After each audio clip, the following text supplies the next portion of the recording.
दा बे बुब्लियाव बाक्सा जिल्ला दुलाराय बर' फरायसा आफादनिफ्राय जों जाय फरायसाफोर देग्लाय सेबाजों खुंजानो गोनां मेट्रिक आनजाद गाबोननिफ्राय जाय आनजादा खुंजागोन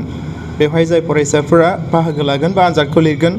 फंबाय बिनानाव नोंथांमोन साफ्रोमनिसिमबो बाक्सा जिल्ला दुलाराय बर' फरायसा आफादनिफ्राय जोङो गाहाम हामलायथि साफ्रोमबो फंबाय बिनानाव नोंथांमोननो जासिहरदों आरो जोङो आसा खालामदों मिजिंथिदों जेन फंबाय बिनानाव नोंथांमोना जेरैबायदि खस्थ' खालामनानै मेट्रिक आनजादखौ लिरनो थाखाय थियारि जादों जेन बे मेट्रिक आनजादनि फिथाइखौ फंबाय बिनानाव साफ्रोमबो नोंथांमोना गाव गावनि नाजानायजों लुबैनाय बायदि मोनफुंनो हायो जों बेखौ बाक्सा जिल्ला दुलाराय बर' फरायसा आफादनिफ्राय आसा खालामदों आरो जों आनान गसाइनाव आर'ज गाबो जेन साफ्रोमबो फंबाय बिनानाव नोंथांमोना नोंथांमोननि जि नाजानाय बे नाजानायखौ आनान गसाइनि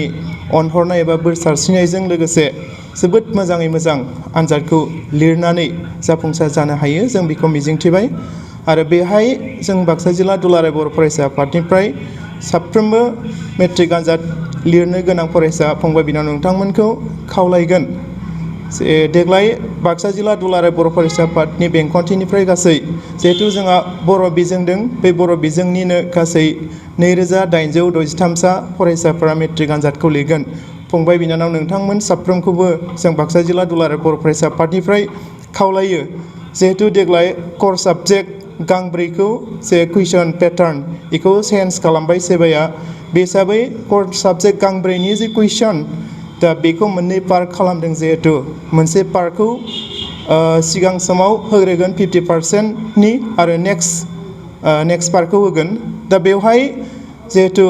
एन्सार लिरनांगौनि थाखाय जि बहि राननाय मोननैबो बहियाव गाव गावनि रल नाम्बार आरो रेजिस्ट्रेसनखौ जिहेथु फिलआप खालामनांगोन जेन बेखौबो जेन जोंनि साफ्रोमबो फरायसाफोरा बावगारा जे बेखौ मोनसे गोरोन्थि गैयै जेबो गेना गैयै जेन मोजाङै मोजां फिलआप खालामनानै होयो जेन रिजाल्टआ उननि समाव जेबो बेले बेजे जाया दा बेखौ बेनि थाखाय साफ्रोमबो फरायसाफोरखौ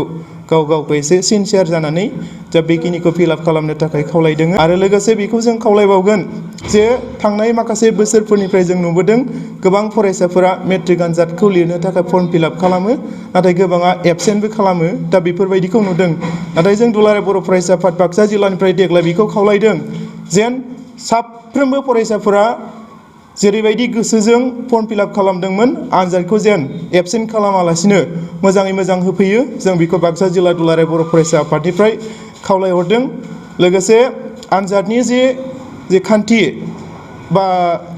बेवहाय जि रुल्स एन्ड रेगुलेसन्स सेन्टाराव खालामगोन बेहाय सेन्टार इनचार्ज थागोन एक्सटार्नेल थागोन आरो इनभिजिलेटर्सफोर थागोन जे बिथांमोना जेरैबायदि आनजादखौ कन्डाक्ट खालामगोन बा खुंगोन जे बिथांमोननि रुल्स एन्ड रेगुलेसन्सखौ